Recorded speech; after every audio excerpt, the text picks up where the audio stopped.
Great game for Manchester United.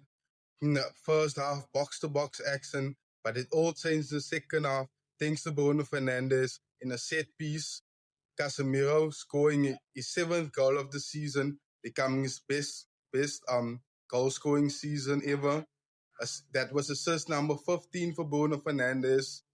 Then Aston Villa seems to switch on after that in scoring a goal.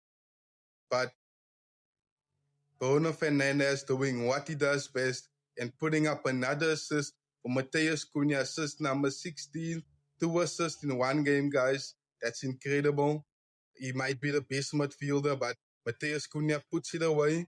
And then after that, Big Ben, Benjamin Sesko coming off the bench and doing what he does best and making it 3-1 for United.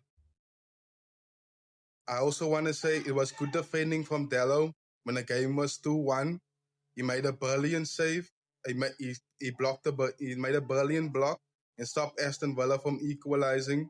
Sidney Lemon didn't have much to do, as it should be. And Michael Carrick making a strong case on why he should be Manchester United manager. It was a good game with the best team out there on that pitch. Glory, glory, Manchester United. See you guys.